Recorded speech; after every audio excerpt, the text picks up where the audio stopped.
Hello everyone, it's Baz again with another video from World of Warships Legends. Welcome to a new series called Versus, where I compare two similar and readily available ships to determine if one perhaps is better than the other. For now, I won't be comparing campaign ships or ships that have to be purchased with doubloons. For example, no Dunkirk, Hood, or Massachusetts, because the average person who would start playing a month from now can't get those ships unless they open their wallet, or perhaps they can't get them at all. So I don't know if that's really fair. Unless there is a real big demand for a particular versus, then of course, no problem, let's do it. So on to the comparison. Today we have a very straightforward one to start off with, the Iowa vs. Alabama. They're both American Tier 7 battleships, but one is obtained through the tech tree for 18 million credits, and takes a lot of progressing through numerous other ships to unlock, while the other is purchasable for 750,000 global XP. Both take an extremely long time to unlock, which is why I thought this comparison would be worth doing. But is the winner obvious though? Let's find out.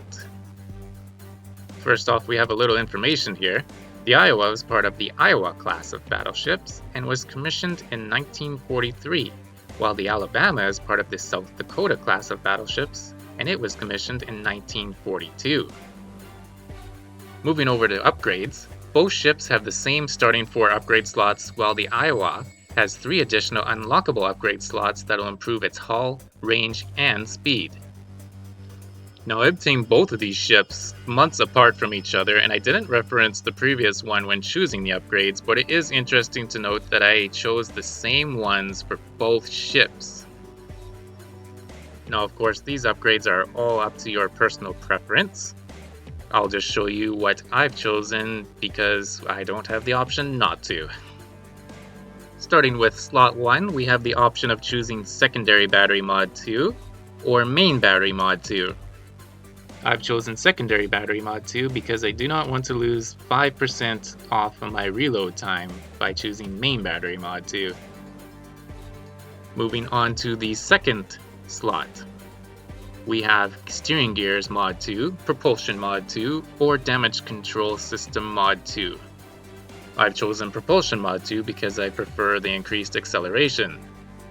Moving on to slot 3, we have no choice but to take target acquisition systems mod 1. That brings us to slot 4.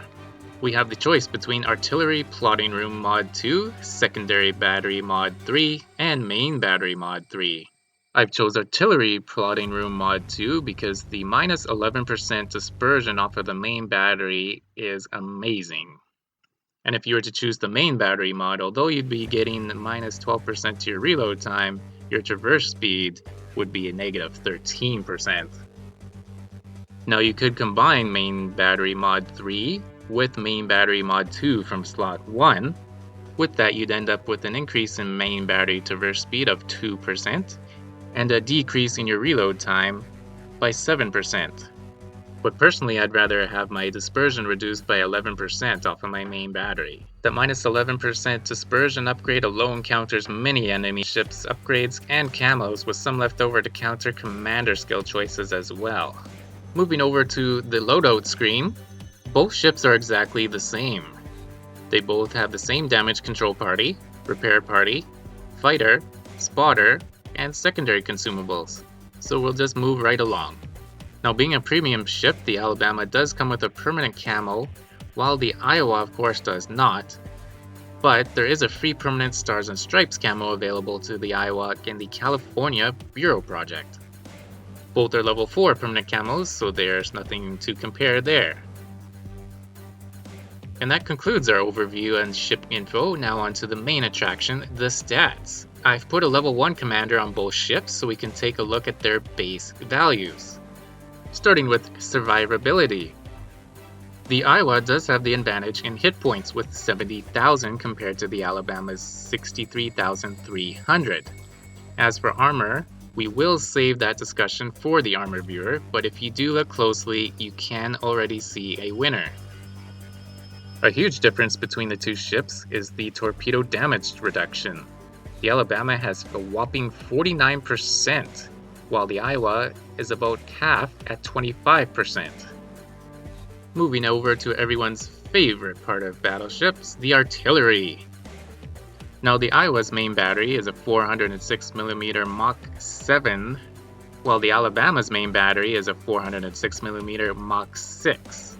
I was interested in knowing the difference, so through my extensive research, I found out that the guns aren't much different, aside from the fact that the Alabama's trajectory may be a bit higher for the Alabama's low caliber Mark 6, meaning it may be better able to penetrate weaker deck armor of ships with plunging fire, whereas the Iowa's gun shells would fire at a slightly straighter trajectory. Whether or not this translates to a distinct difference in the game though, I'm not sure it's noticeable enough to make a difference. So starting with the firing range, the Iowa extends out to 17.7 kilometers, while the Alabama is half a kilometer shorter at 17.2, giving the Iowa the edge. Now the reload time is exactly the same at 30 seconds, but the Alabama's turret traverse time is 5 seconds quicker, at only 40 seconds compared to the Iowa's 45, giving the Alabama the point. Now the HE shells and AP shells do the exact same damage, and the secondary armament is also exactly the same for both ships.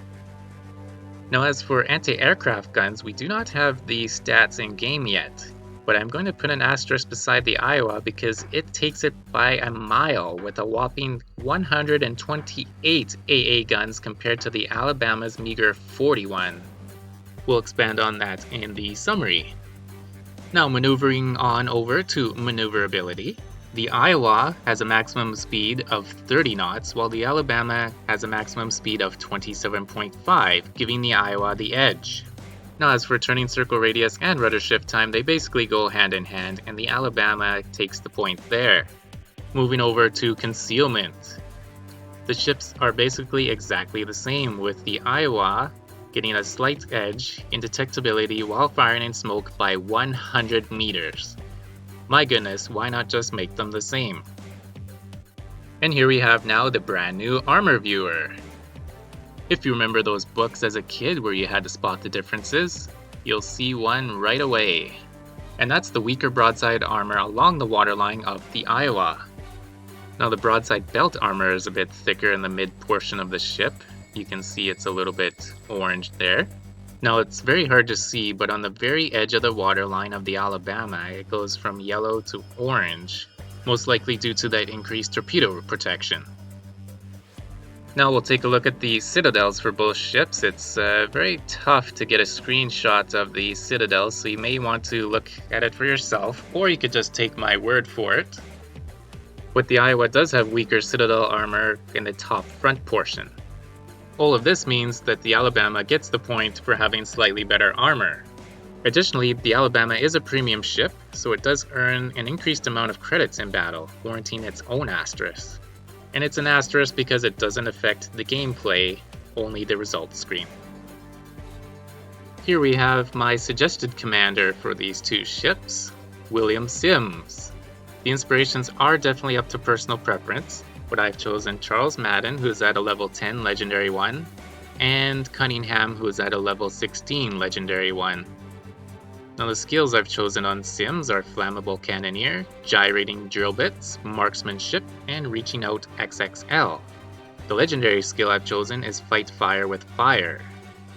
So in summary, the Iowa does have more hit points, better range, higher speed, and potentially better AA, while the Alabama has better armor, torp reduction, turret traverse speed, turn radius, and rudder shift, as well as better credit earnings.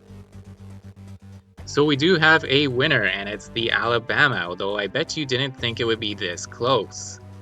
And although the Bama wins this versus for now, this could change once carriers are released, and the Iowa's massive AA defense advantage could mean you'll be sailing her more often than before. In the end though, both ships are great, and I'd recommend working towards adding both of them to your port. Well, that was fun. If you guys did like that video format and you want to see another versus, give me some suggestions below. If you liked that video, give me a thumbs up. If you want to see more of my videos, hit that subscribe button. And as always, stay healthy and do what makes you happy.